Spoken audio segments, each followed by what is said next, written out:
ఆంధ్రప్రదేశ్ రాష్ట్రంలో పోలీస్ స్టేషన్లలో ఇప్పటికి కూడా పంచాయతీలే జరుగుతూ ఉన్నాయి. అవన్నీ కూడా సివిల్ పంచాయతీలని తెలిసి కూడా వాళ్ళు అక్కడ పంచాయతీలు చేసి డబ్బులు తీసుకొని వాళ్లకు ఇబ్బందులను పరిష్కరిస్తూ ఉన్నారు. ఇలా సివిల్ మ్యాటర్స్ను పోలీస్ స్టేషన్లో చేయరాదని ఎన్నిసార్లు చెప్పినా బోర్డు అయితే పోలీస్ స్టేషన్ ఎదురుగా ఉంటుంది, కానీ దాన్ని పాటించే వాళ్ళు ఎవరు ఉండరు.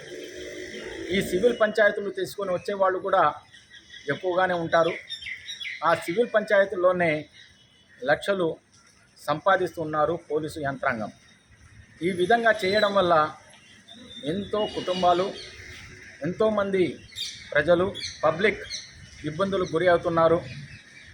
నేరం చేయని వాళ్ళు కూడా నేరం చేసినట్లుగా అక్కడే పోలీస్ స్టేషన్లలో ప్రామిసరీ నోట్లు రాయిస్తున్నారు, చెక్కులు రాయిస్తున్నారు, బలవంతంగా డబ్బులు వసూలు చేస్తున్నారు, పంచాయతీలు పరిష్కరిస్తున్నారు.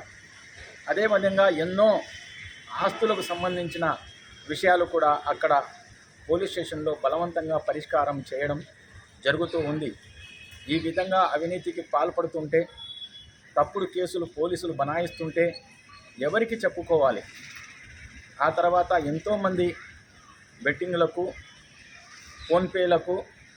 ఫోన్పేల ద్వారా డబ్బులు పంపించి అవేదో లీగల్ డాక్యుమెంట్ అయినట్లు, అదేదో కంపెనీలకు చెల్లించినట్లు వాళ్ళు కూడా వచ్చి పోలీసులను ఆశ్రయించడం, పోలీసులు ఏదో విధంగా అక్కడ సివిల్ పంచాయతీలు చేయడం, వాళ్ళనే కాకుండా పొద్దున సాయంత్రం అని తెలియకుండా వాళ్ళ కుటుంబ సభ్యులను ఫోన్ చేసి పోలీస్ స్టేషన్లకు పిలవడం. ఎందుకు పిలిచినారని తెలియదు. ఒకవేళ నేరమే చేసినట్లు ఉంటే మీరెందుకు ఎఫ్ఐఆర్ చేయడం లేదు? ఎఫ్ఐఆర్ చేయకుండా వాళ్లకు పిలిచి విచారించి మళ్ళా ఇబ్బందులకు గురి చేసి ఎలాంటి పరిస్థితుల్లో కూడా వాళ్ళ దగ్గర డబ్బులు తీసుకుని పోలీసులు వదలడం లేదు. ఇలాంటి కేసులు ఎన్నో జరుగుతున్నాయి. దీని మీద జిల్లా ఎస్పీ గారు దృష్టి మరల్చాలి. ఇలాంటి సివిల్ పంచాయతీలు చేయకూడదని స్ట్రిక్ట్ వార్నింగ్ ఇవ్వాలి. అలా చేయని పక్షంలో ఈ సివిల్ పంచాయతీల వల్ల ప్రజలు ఎంతో కోల్పోతున్నారు.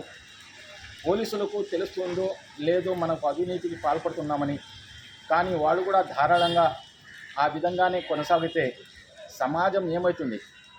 మీ బలము, మీ బలహీనతలు ఏమో తెలియవు, కానీ పోలీసు యంత్రాంగం ఒక తూరి స్పష్టంగా డబ్బులకు లొంగకుండా, అవినీతికి పాల్పడకుండా ప్రవర్తించినట్లయితే, అడ్మినిస్ట్రేషన్ చేసినట్లయితే, ప్రజలకు న్యాయం అందించినట్లయితే డెఫినెట్లీ అందరూ చక్కబడతారు.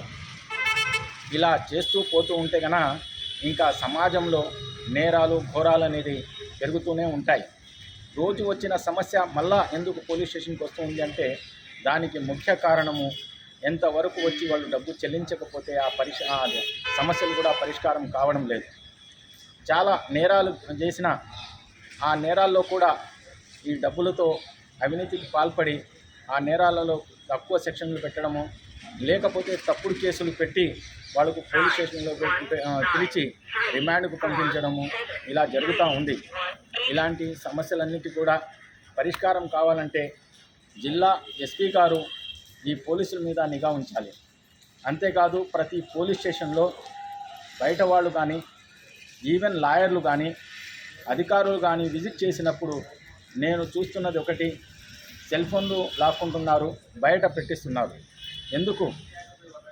తప్పు చేయనప్పుడు, నేరం చేయనప్పుడు, అబద్ధాలు మాట్లాడినప్పుడు, దౌర్జన్యాలు బలవంతాలు చేయనప్పుడు మీకు సెల్ ఫోన్ పెట్టుకుంటే భయం ఎందుకు? సెల్ ఫోన్ కాకుంటే వీడియో తెచ్చి రికార్డు చేసుకున్నా మీరు న్యాయబద్ధంగా ప్రజలకు న్యాయ సహాయం అందిస్తూ ఉంటే, వాళ్ళ సమస్యలు పరిష్కరిస్తూ ఉంటే ఇలా ఎందుకు చేయాలి? కాబట్టి వాళ్లకు సెల్ ఫోన్లు ఎక్కడైనా వినియోగించడానికి అనుమతించాలి.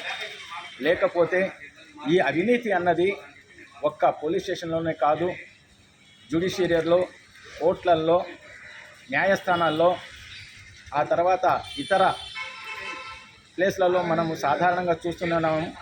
అది వచ్చి మున్సిపాలిటీ కానీ, రెవెన్యూ అధికారులు కానీ, ఇక్కడంతా కూడా ఈ అవినీతి అనేది ధారాళంగా కొనసాగుతూ ఉంది. సమస్యలు పరిష్కారం కాకుండా ప్రజలు ఇబ్బందులు గురి అవుతున్నారు.